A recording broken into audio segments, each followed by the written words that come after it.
Switzerland, and complementary to SDC, which is the major donor agency in Switzerland, located in the Ministry of Foreign Affairs. And as SECO, we focus really on economic reforms in our partner countries, with a focus on middle-income countries, so a bit atypical in the donor landscape. And as part of our 4-year strategic cycle, we have, maybe we go to the slide. Yeah, can you go to it? Yeah, as part of the ongoing strategic cycle, which spans from 2017 to 21, we have as a major goal to contribute to sustainable, inclusive growth. And we do so by having identified four outcomes. Each of these outcomes contributing to it, and while we have thematic divisions, we try to get out of our silos and contribute to different outcomes at the same time. So one is on effective institutions and services, one is on creating more and better jobs, then we have an important part on enhanced trade and competitiveness, and then last but not least, low emission and climate resilient economies. And if we go to the next slide, and that's the last one, will be the last one on my introduction. You see a bit the activities that, or business lines, how we call them, contribute to these goals, and that spans from working with the public sector for example, in the public financial management area, or creating an inclusive regulation in the financial sector,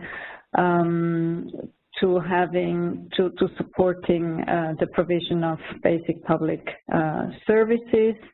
Then really what is needed for private sector development, so access to long-term capital, but also supporting the right skills for entrepreneurship, and then on a regulatory basis to create an efficient business environment, and then to make sure that the countries can benefit from sustainable trade regulation, and that their private sector becomes competitive to integrate into the world trade and has access to markets, to international markets.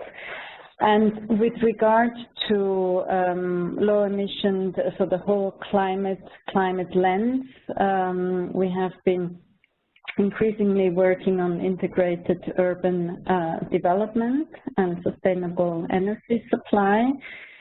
And another area, and that brings us also to today's topic, has been to promote sustainable finance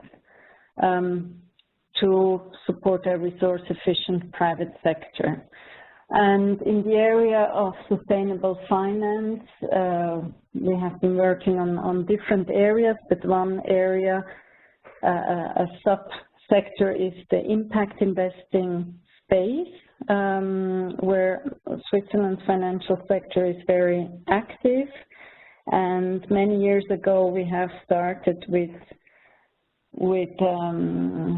kind of startups in this area, and gradually this whole area has developed into an important market, impact investing market with different actors. And so some time ago, we felt we had a critical mass of actors in Switzerland, but also internationally, to open up the market and to test a new approach, how partner with this impact investing fund, and so that led us to develop this SECO 17. And we have gone through an interesting process, and with some insights that we would like to share with you.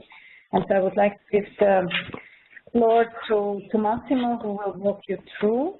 And please don't hesitate to, to interact as we go forward, so that we can really make it an open exchange and beneficial for everyone.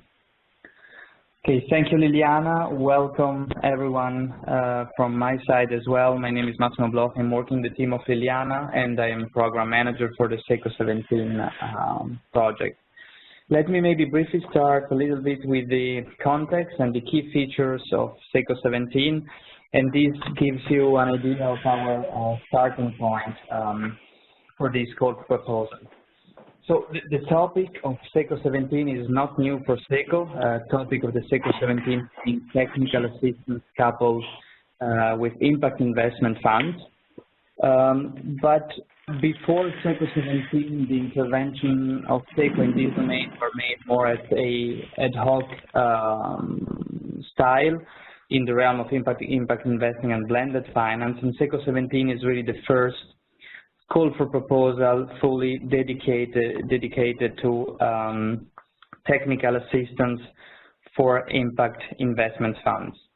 But I will get back to the theory of change of SECO 17 later on another slides. The other main novelty, it's really the approach. We wanted to do things differently in order to generate projects for SECO. And we selected this open call for proposal approach, which goes away from the classical public procurement approach, where normally a development agency really prescribes all the modalities in which the partners have to reach certain goals. Here, we wanted really to reduce this bureaucratic burden of the states by just setting a limited number of targets, of goals, and a few modalities in order to give this open space, this flexibility to the private sector to propose their own solutions.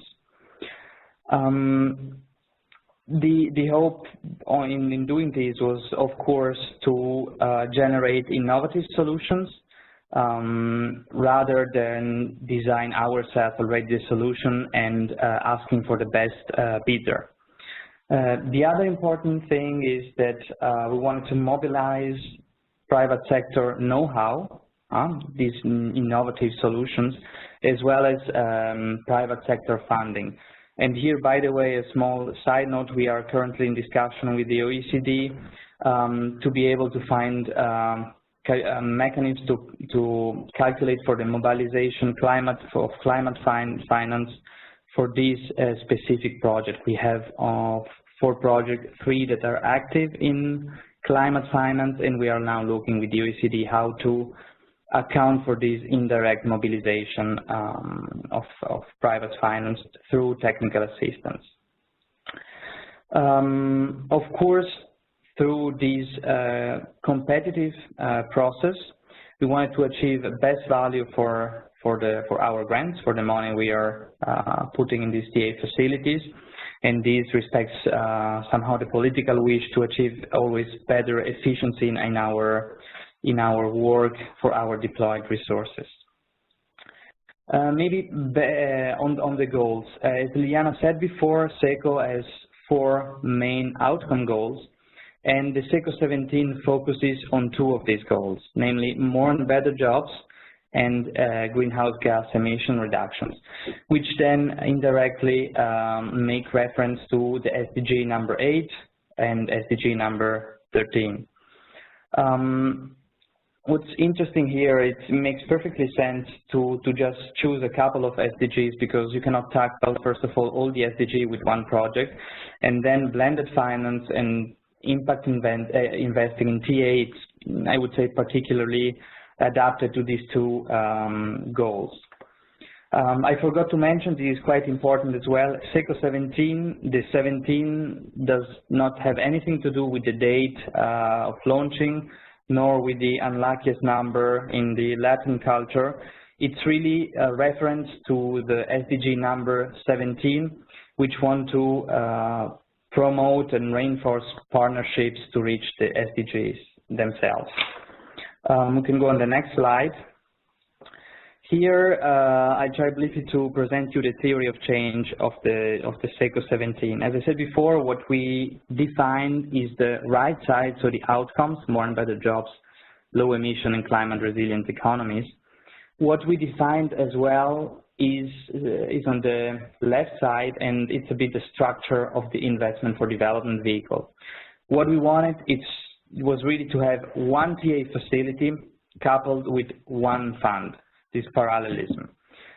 They had to have a separate governance. We really wanted to avoid to subsidize, for instance, fund fees with the grant to the TA facility. So they had to show us they had a separate governance, the Chinese walls in between. And we left the space in between these two columns open to the private sector, open for them to propose solutions. We did not give any specific guidelines concerning, on one side, the type of investments, equity, debt, and so on, whether we preferred direct or indirect investments, and we did not prescribe any guidelines concerning the type of TA, pre-investment, post-investment, direct, indirect. It was really up to the private sector to come up with their best solution. Also important in this structure is another little thing that we defined as well, is the cost sharing principle. For us here was really important that the beneficiaries of TA participated to the cost of the TA activities. This, from one side, is a guarantee of better efficiency. We have some of the costs that are paid by the beneficiary, and on the other side, we really had this ownership principle. When you pay for something, then you have all the interest that this something goes well and that the activities make sense for your own company. In general words, the assumption here was that technical assistance activities are reducing the risk perception of investors, and therefore they can build a solid pipeline of investments and attract more private investors. This was a bit our principle to go on with the project. Next slide, please. Okay. So now we have a little bit of background of the SECO 17. We have seen what are the key features, the theory of change. After that, we got actually things running. We started with the call for proposal in November 2017. The launch was smooth. We published the RFP on our website. We published the RFP on the DCED website, as well on the Swiss Sustainable Finance website. And on LinkedIn.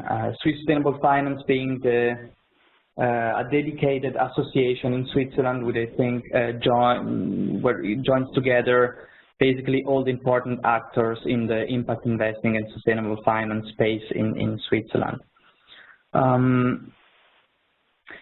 We had then a Q&A round, actually 2 Q&A rounds, where during 1 week in November and 1 week in December, we opened the floor so a participant could write to us via email their questions to better understand our call for proposal. And the week after, we sent a reply to those questions to all registered participants. It was quite a timid approach. I must say we were careful. We didn't want to get things wrong, so we had just this, so to say, interactive exchange via email. We got later on feedbacks that we can improve that, for instance, through a webinar where we can present the proposal that is much clearer for the private sector, and they can interact with us in a more direct manner. We then closed the application submission in January 2018, and then we started with the evaluation, which was divided on 3 stages: eligibility, suitability, and award criteria. And then we'll get back to the specific evaluation process later on. And in a general way, in this first stage, I think one of the lessons learned was really that when you want to try something so innovative, you probably have to have as well an IT platform that helps you. Otherwise, it becomes a bit of a burden answering to each single email or to send a link for the document. We tried to automatize that, but it didn't work out, so I basically had per email to answer to everyone. So it's important as well to probably think to have a functioning online platform to structure this type of exercise. Next slide, please. Here, what I call the second stage of the selection process is where we started with the evaluations. Actually, where we ended with the evaluation of the proposal and we started with the selection. We held hearings with the participant that we deemed suitable, and this was also part of our new approach because under the Swiss public procurement law, we would not be allowed to hold this type of hearings. Here we had more flexibility, so we took the opportunity to actually invite the applicants to present their proposal to us, and this has shown to be very actually interesting and important, because when people present to you their project, you really get a flavor of what's the content. I mean, it can be sweet or sour. For our case, it was more sweet, so they were really good and interesting presentations. And this is not to underestimate. The other important thing is that when you have a project, and we have 3 of them, where you have a fund manager and a TA manager, which are 2 separate entities, you really get the feeling on how they are able to interact and collaborate with each other. And this has been as well very, very important. You can really feel whether they've been working together for some time, whether they are complementary, whether they understand each other, and this was, I found very interesting as well. We then asked them to resubmit their proposal with our comments, and then we re-evaluated the proposal that we pre-selected, and then we issued the rulings. After the rulings, here I think this is the other very important point, we held a feedback session. Feedback session with those applicants who did not get the financial award for this project, but this was very much appreciated. From one side, it showed the other applicants that we care, that we are not a machine, there is actually someone behind this project, and that is not to have this impersonal approach. This seems trivial, but it has been very important for us and for the applicants. Here as well, the important thing is that most of our lessons learned comes actually from those feedback sessions. They were quite open sessions where we could say what we estimate didn't go that well for their projects. So they, so to say, learned what they can do best. And from our side as well, we understood what was unclear, for instance, in our proposal. And here as well, we could do that because this was not under the public procurement law, so we had this flexibility. I can go on the next slide, please. Here we go a little bit more into details on what was really this selection process for the partners, or for the future partners, for the applicants. In general terms, for the selection, we had a selection committee or expert committee, you can call it as you want. Here, it's important to note that we had members of our legal unit, which, by the way, they followed with us the whole process. So from the beginning, we prepared together all the important documents for the call for proposal, so that we had this legal overview of our work, always because this was really new for us. We didn't want to get things wrong. And then they were part as well of the team that evaluated the projects, the proposals. In this selection committee, we had as well an external expert coming from the Swiss Sustainable Finance Association, and then we had a couple of representatives of SECO from different units.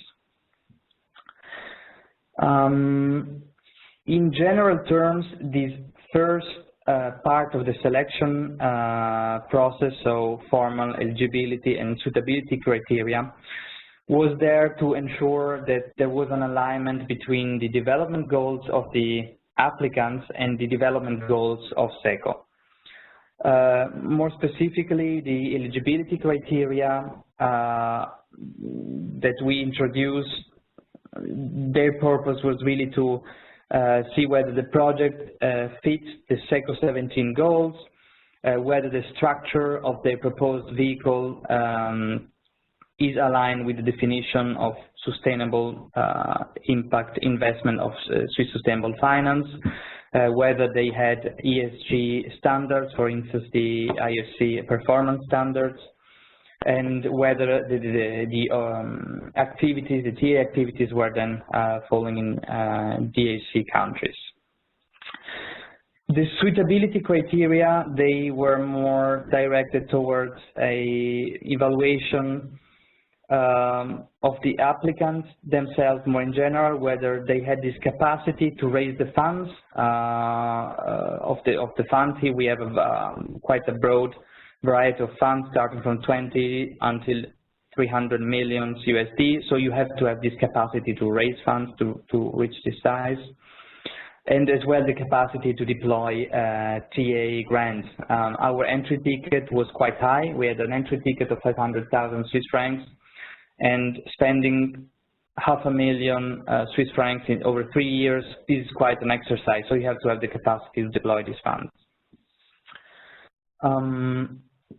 We did this on purpose, so we put this entry criteria on purpose because we wanted to be sure that we were then working with partners that were aligned with us and capable to actually complete the project. We were aware, of course, that this type of approach probably excluded smaller actors. We did not have the experience that we required, did not have the capacity to raise funds or disperse that we required, and this was a bit the trade-off between selecting something safe, whereas giving the opportunity as well to smaller actors to participate. And this was on a 0-1 validation principle. Either you got the criteria or otherwise you could not go on the next stage. We can now see the next stage. Next slide. Thank you. Here things become a little bit more interesting. Here we really evaluated the proposals themselves. Before we looked at the implementers in a more general way, their experience, what they did before. Here we really looked at the projects themselves in a more specific manner, and it's during this process that we compared different proposals with each other. Here we had always this expert panel to help us evaluating the project, and we used the scoring principle, basically meaning for each criteria we had we gave points, 25, 50, 75, 100, and that gave us a sort of ranking that was useful then to select, was a good indication that helped us then making a choice for the different projects.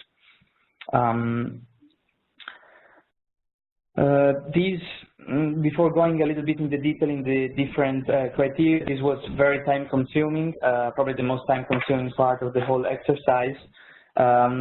because we unfortunately did not set a limit on pages. So we had proposal with 40 pages, very to the point, and we had proposal with 120 pages. So you really have to take the time to go through all the proposal multiple times. Maybe I start just with the development impact, a couple of words. Here we looked at the investment strategy. How do they deliver, sustain and monitor the development impact? What's their theory of change? Do they have similar case studies to compare these specific projects with what they've done before? And another interesting thing that we looked at here is this, we asked for an incentive structure for fund manager for development impact, and this was something new. A couple of interesting ideas, looking to seek innovative methodologies to give tangible incentive for development for impact. For instance, we had a case where 1/3 of the annual bonus was linked to reaching development ESG impact. And the other 1/3 was, of course, financial performance, but still we could see now they are moving towards an integration of incentive, ESG incentive in their bonus program. The second, the reliability, yes, here we looked at the quality of the proposal, the concrete TA activities. Basically, we looked at the capability of the applicant to deploy the funds for this specific project. We looked at their organizational structure, the CVs, the track record of the team, just to get really to know the team that was then running the project itself. We looked as well at the working method, so basically the catalog of TA services they provide, the pricing, and as well the reference to standards that they have. Another important thing was the coverage of the needs of the investees. So for us it was really important that the activities were aligned as well with the needs of the investees, the beneficiaries, and so we looked at the way of gathering information in this sense. Then the expected level of outcomes. Here it's quite simple. We looked at their expected outcomes concerning the SECO outcomes. So basically quantity and how do they measure, for instance, the emission reduction, the number of jobs created, as well, of course, compared with the input that we invest in volume and the TA input that they were demanding. We looked as well at the co-financing aspect. For us was important. We were not single donor on the DATE facility, so we looked at the ratio SECO funding compared to other donors, and we looked as well at the ratio of management cost. Here as well a couple of interesting takeaways. We really saw a broad variety of management fees going from 9 to 17%. So there it's interesting a little bit how to see in the private sector what are the demands of the fees and how do they calculate the fees and how do they then justify the fees that they are demanding. Then geography, no rocket science here. We just look at the countries where they were deploying the TA activities. These had to be aligned with our priority countries. And then finally, additionality. This was a bit the most challenging part because it's always very difficult to measure something that has no counterfactual. But to go around this issue, we decided to say decompose additionality in different topics. And for us, additionality meant what is your value addition that would not have otherwise happened without our TA contribution? Do you address market failures? What are the positive externalities beyond TA activities? And here, more into the specific, we looked a little bit on how does the TA make an enterprise investable, so on the investment side, and as well how does TA increase the quality or the quantity of an enterprise social or environmental outcome. What is the additional value of the TA in combination with the economy in general? Does it create new companies? Does it enhance productivity? And as well, of course, then in respect to the SECO outcomes, which was for us the main target. Then as well, we looked on how the TA increased the risk appetite of investors, and for us it was very important, as for any other development agency, not to displace commercial funding or duplicate what other donors were doing. So well, there was sometimes, for instance, a donor mapping showing us what others are doing and what they are doing in order to be innovative. The other very important thing for us in the additionality was the governance structure. How do they separate TA from investment, and what is the governance structure that somehow verifies that additionality happens? How does the governance support the production of additionality? Here we looked, for instance, at whether they had an independent TA committee, who are the member of this TA committee, how do they delineate the investment decision from the TA decision, what are the Chinese walls, then other specific things as the pricing policies, or limits to cumulative TA, or limit to TA versus investment, and so on.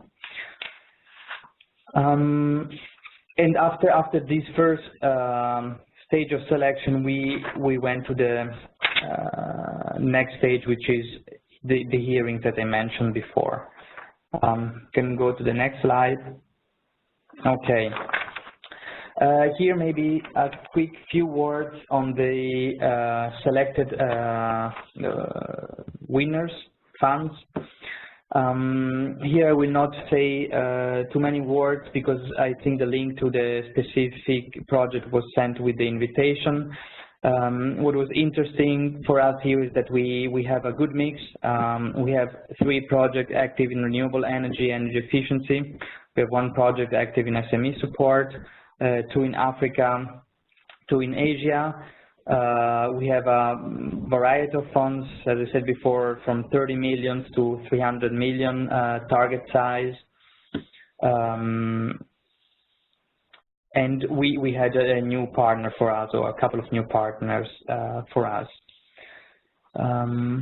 And as well, the interesting thing is that we had 3 Swiss partners and 1 international partner, this Miloi Fund based in the US, which is specifically working on SME support in the fishery sector. This was really a new topic for us, and this topic of blue investments is becoming now more and more important, and their approach is really interesting and allowed us to open new frontiers. Next slide. Okay. Here, just on a more general term, a couple of considerations came up after our selection, and what we actually obtained after our TA selection. First of all, what is interesting is that 3/4 of our projects are actually pre-investment TA. Which is the focus of SECO 17. A recent study probably published by Convergence showed that actually pre-investment TA intervention accounts just for the 28% of the global average. And this type of support remains very important, especially in contexts such as Africa, where you have availability of funds, but you have really a lack of bankable projects. And this type of pre-investment TA helps the fund to build an active pipeline of projects that then reduce the risk not to be able to deploy the investment. This study of Convergence also shows that the average size of TA facility versus fund size is about 12%. And our expected average, expected because some funds still have to reach their target size, is of 7%. And this is direct link with our wanting of efficiency. So we are actually here quite efficient. So with a lower TA, we are able to generate funds that are bigger. And then probably the last general aspect is that we wanted to see whether we were able to generate innovative solution, and that happened. So basically we have one new topic for SECO, Miloi Fund Rare, active in sustainable fisheries. We have reimbursable TA facility, so basically once the project becomes investable, the investors buy the project and repay the TA facility, the TA cost for this specific project, so we have this reimbursing principle.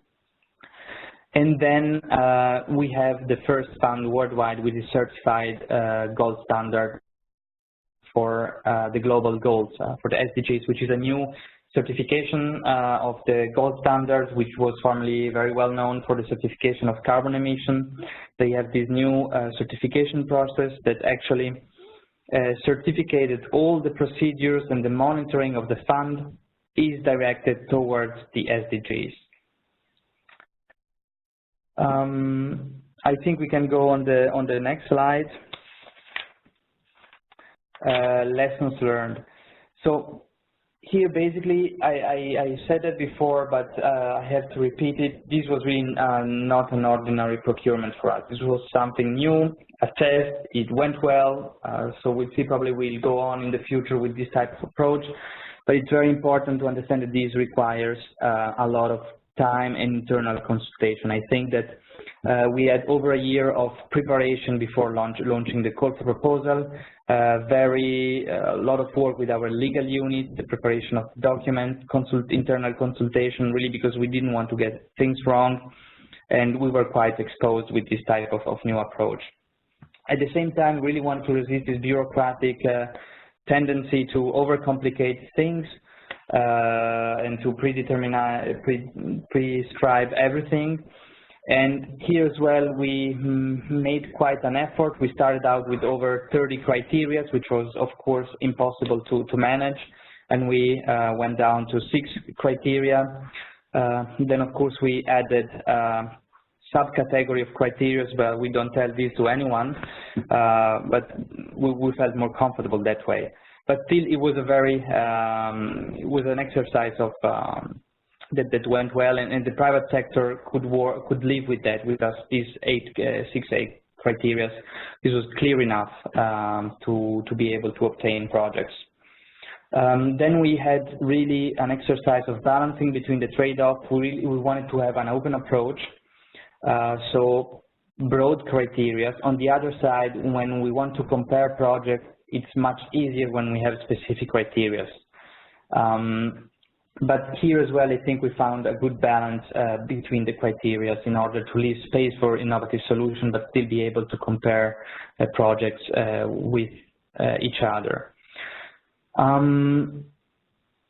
We had a quite large ticket, this $500,000. This also for operational efficiency.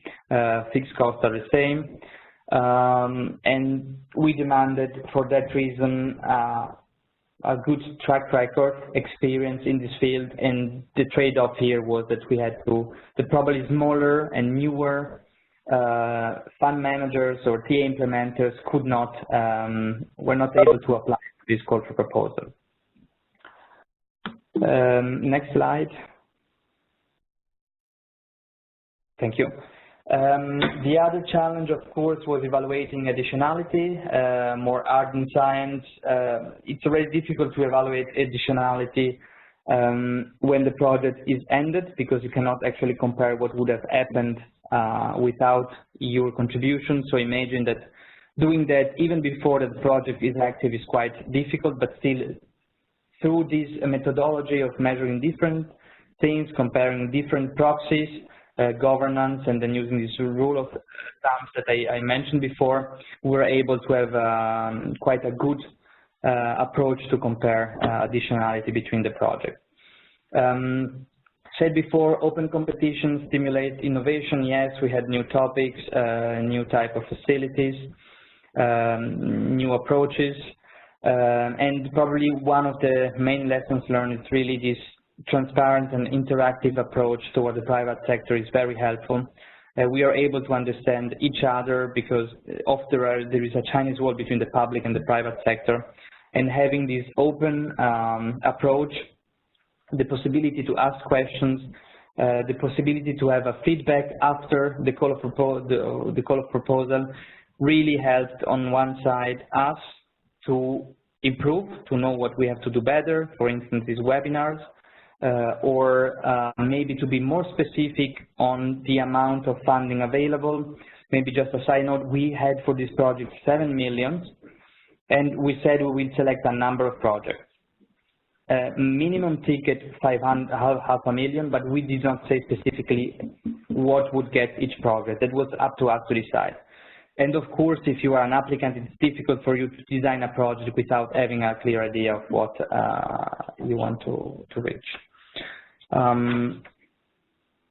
That I conclude with that. I see that no one asked questions so far. I hope that everyone is still awake. Well, thank you, Massimo, first of all. That was a really detailed and very useful account of the process and the lessons learned. So thank you for sharing these so openly. But yeah, as you suggested, no questions have yet come in the chat box, but I'm now basically just unmuting everyone, so to give you the floor and give you the opportunity to ask any questions, both questions of clarifications or technical questions, if you're perhaps thinking of designing a similar program. And please introduce yourself perhaps briefly if you take the floor.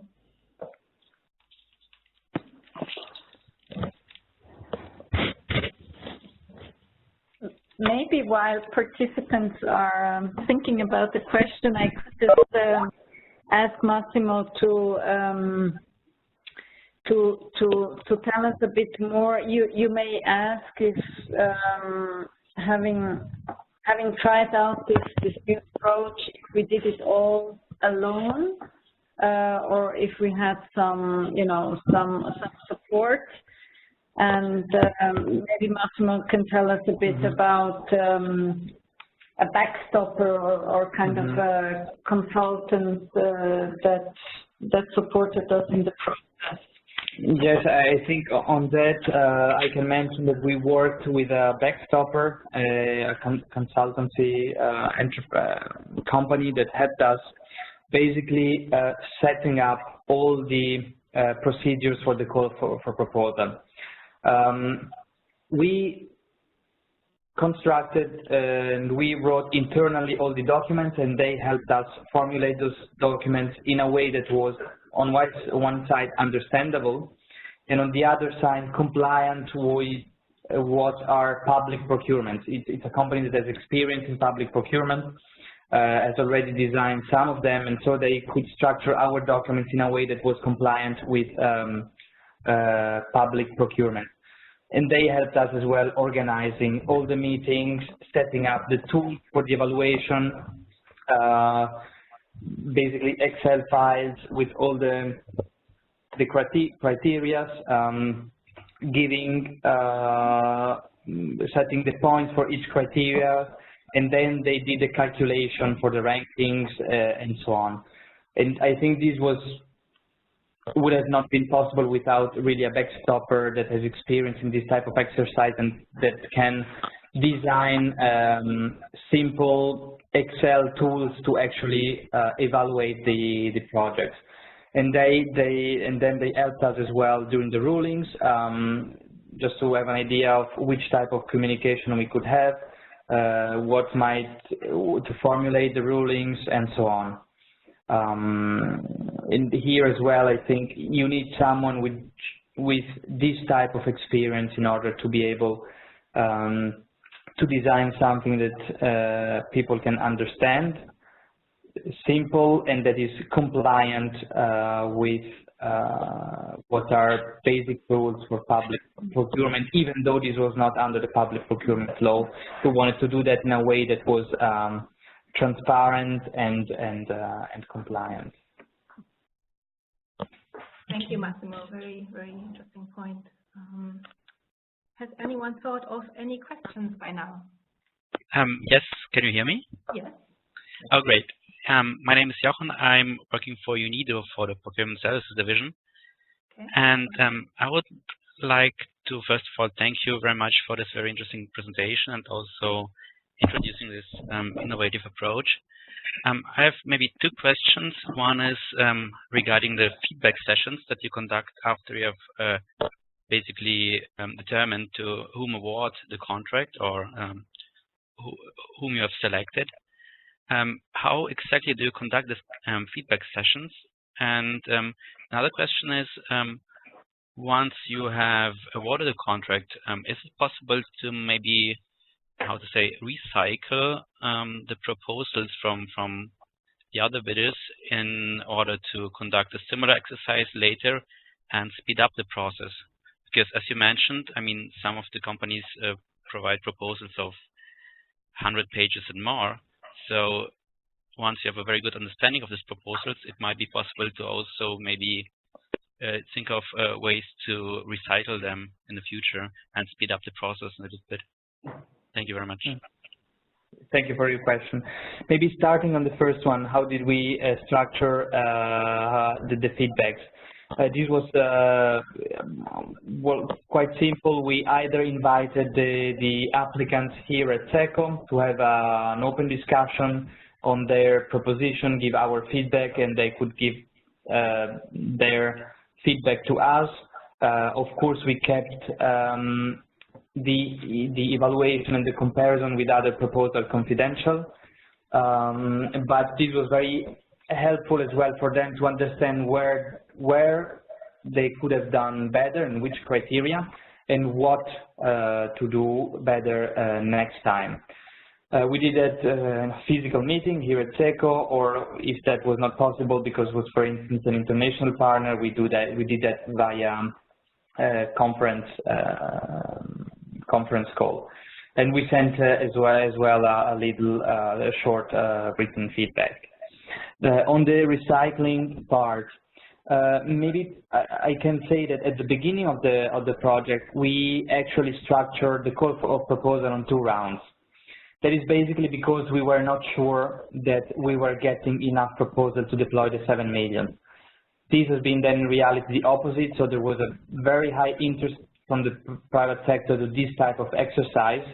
We had more proposals than what we expected, so we were able to deploy all the funds in a first round, so there was no second round. On the other hand, it's true, people put a lot of work in these proposals, but here we had the advantage that here the funds were not a winner takes it all, but we could select multiple proposals, so the people preparing their application had a very good chance to, if they prepared a good proposal, to get funding. And then with like a mirror with public procurement, you cannot recycle proposal.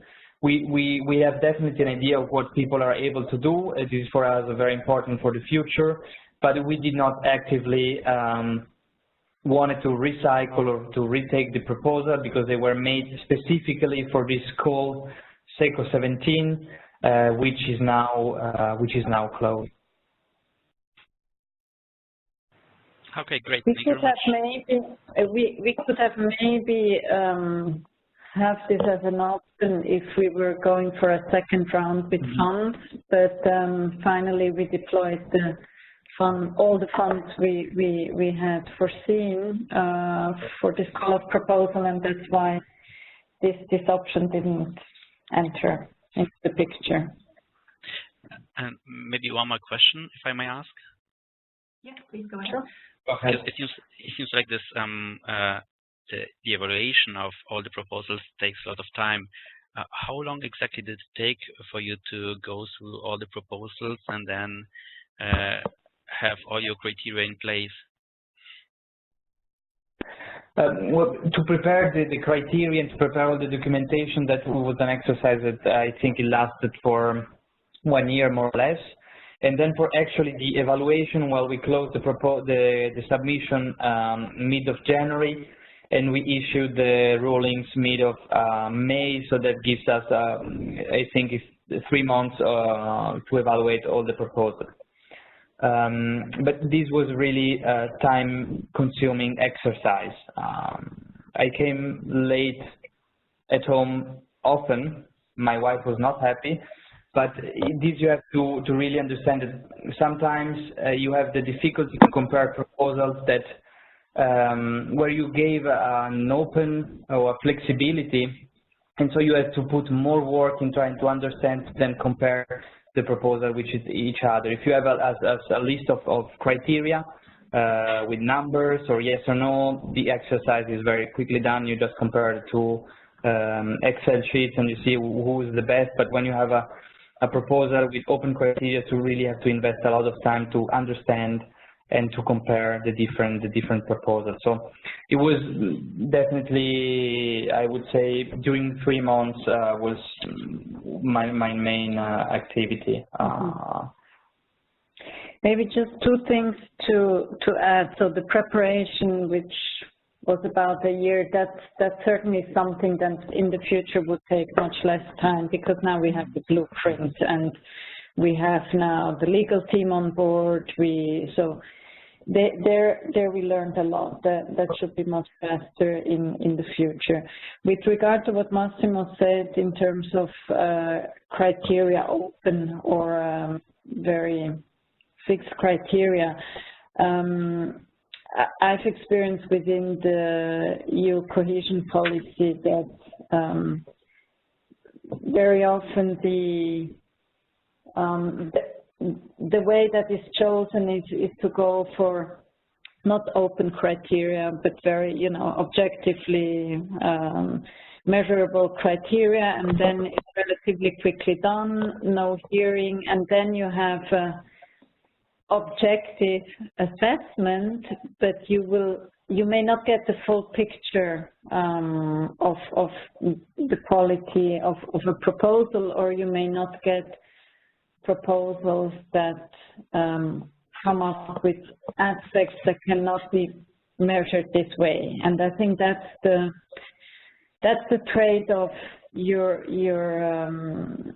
moving in, and one may generate at the end hopefully more impact potentially, but it's more time-consuming and more difficult to grasp. I mean, this would be also maybe my understanding that, of course, if you have it very open, then you have proposals that have a very big range from a few pages to a few hundred pages. Would you recommend to have maybe like some guidelines how to prepare a proposal, or even provide some templates where potential bidders then just follow this, which helps you also to evaluate proposals and also maybe have a certain standard? Because I can imagine that if you have proposals varying in their qualities, just to understand the proposal takes a lot of time. You might have many clarifications and go to the bidder and ask them, and then there's a lot of forth and back, and everything has to be done by email with different companies, different bidders. It's extremely time consuming, and also, yeah, maybe not very efficient if you have to do it for many different bidding processes. Of course, I mean, we had certain guidelines. We told the applicants what we were looking for, how to structure their proposal, in the sense that we have an annex which was showing a little bit some sort of template, or at least what was important to mention in their proposal. The problem was really we did not set any limit on the pages, and this is something that probably for the next time we have to put, and probably be avoid repetition in the different documents, and be on our side as well to the point of exactly what we want. I think we achieved that, but still not setting a limit on the size of the proposal. Then sometimes we had the tendency to have a lot of written words, and then it was difficult to navigate inside the proposal. We had as well example where without any guidelines we had a 40 pages proposal, really to the point, well structured, it really depends on the, I think, on the way the proposal is written, but definitely maybe some more guidelines on the structure and limiting the number of pages, that is definitely helpful. Yeah, I think standardization does help because it makes it also more comparable, setting limits, you know, page limits, and to be clear in terms of financial envelope that you can get, and then it's also easier for those that hand in a proposal to be more specific. Okay, great, thank you. Thank you, Jochen, for your questions. I think we probably have time for just about one more burning question, but meanwhile, let me also post the link to the feedback form in case anyone has to already leave. But yeah, anyone who still has a question that Massimo and Liliana can answer? Hello, do you hear me? Yes, hello. Hi, it's Thomas from the Ministry of Foreign Affairs in Luxembourg. Yeah, thank you, first of all, for this very interesting presentation. I think we've also seen last year that we've been approached quite often by interesting impact investors that wanted to set up TA facilities, but then we really didn't have the tools to support them without distorting, without facing the risk of distorting a bit the competition, because we didn't have anything like this facility. So I think in that sense it's really a useful tool. I had a few questions on the more operational side. I was wondering if you could elaborate a little bit on how you actually control the use of the funds that you put into the TA facilities. This is done through reporting and so on. I suppose the monitoring is very much done on the fund side itself as well, but then how do you follow up on your side? And very practically, in terms of the numbers, is there a certain percentage that you can co-finance in a facility? Is there a maximum in terms of the size of the envelope that you can put into a facility? I think that would be interesting as well. Then I had another thought. I mean, from the beginning, when the webinar was announced, it was not fully clear to me where the TA would be located. So it's very interesting to see that you really focus at supporting the facilities that are set up by the investment funds. But then on the other hand, I was wondering as well if you had any experience or if you had thought about also providing TA to fund managers for actually setting up new funds. I mean, in the beginning you had mentioned that you also worked with startups in the past in this sector. So is that a little bit in that direction, or are there other ideas in SECO as well, how you work through TA with impact investors? Okay, thank you for your questions. I will start with the first one. So how we do monitor the impact of the different TA facilities. I have to say this is very fresh. We are still in the contracting procedures with some of the applicants. We signed the contract at the end of last year, other contract end of last year, so we don't have result yet. But the important thing here is that when we evaluated the project, we as well evaluated their monitoring capacity, which type of monitoring procedures do they have to measure the impact, and how they do ensure that the impact is happening. So basically this is left to the project promoters, and during the different TA activities approval, we are sitting on the TA committee so we can see whether the impact that they are proposing makes sense, if their monitoring procedures make sense for the specific activities, and then biannually we get a report on the impact. So one report in June and one report at the end of the year with the financial as well as the impact for each project. Then and this is our way to monitor actually the impact. And on the other side, the percentage of TA funding, here we left it quite open, but generally in terms of beneficiary contribution to the TA, we ask for an amount between 10 to 20%, 25% of the costs they have to contribute to the TA activities. And otherwise, we did not set any percentage of the size of the TA versus the fund, but we looked at how they go together. Apologies, I do have to leave to excuse myself. I have another meeting. Thank you very much for your active participation, and we're glad to answer additional questions. Thank you, Liliana.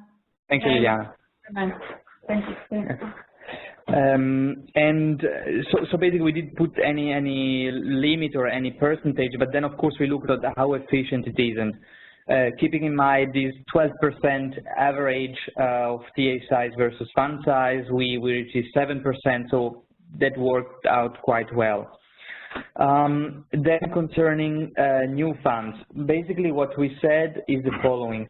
We can work with existing funds which have an already set up TA facility, or we can work with new TA facility, new funds coupled with this TA facility.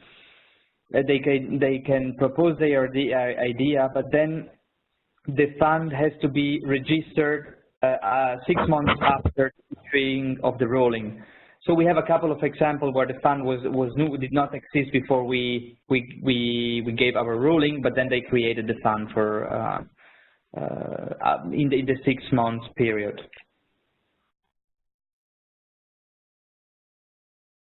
Thank you, Massimo. Thomas, is your question answered with that? Thank you very much. I think that the technical part is definitely covered. I think the question on TA for fund managers, I don't know if Massimo could potentially answer it, or should I ask it directly to Liliana as a follow-up? Okay. Can you just repeat your question? Yeah, it was, I mean, in terms of the TA facilities for the impact investment fund, I think that's something very useful. But did SECO also identify a need, on the other hand, to support fund managers in setting up new impact investment funds, and thereby mobilizing private capital for the implementation of the SDGs? Like it's in a way the previous step to actually then supporting the facilities themselves and the investment fund. Okay, I think on one side we did that at the beginning in 2003 and 2007 with responsibility, but really the purpose of this call was focused on TA facilities and on TA facilities supporting the impact investment funds. So it's difficult to answer because we did not really look at this aspect, and the application were not explicitly looking at this topic or asking us for support of the fund, as well because we underlined the fact that we really want to have a separation between the TA facility and the fund to avoid any type of subsidy. So that was really a clear fact for them. So basically I think they avoid trying to ask for support of their fund in this sense. But on a more general terms, I think probably smaller actors still have a certain need of support, but for the fund or fundraising. But this goes more probably in a direction of, for instance, guarantees, first loss guarantees for the fund. But here again, this was really not the purpose of the SECO 17. Okay, thank you, Massimo. Just looking at the time, really, I would suggest that perhaps any other questions could be solved bilaterally with Massimo and Liliana, if you are up for that, Massimo. Sure, no problem. Great, perfect. In that case, well, thank you everyone for joining and for your questions. As I mentioned, I have posted a link to a feedback form in the chat box, so yeah, would really appreciate your feedback also on possible future webinar themes. So yeah, thanks again, and thank you in particular to Massimo and Liliana for sharing these insights and in this very detailed manner. Thank you so much. It was really helpful. And yeah, have a good rest. Thank you very much. So go ahead. Yeah, no, please. Okay. Thank you very much to you, Melina, as well, for organizing these, and thank you very much.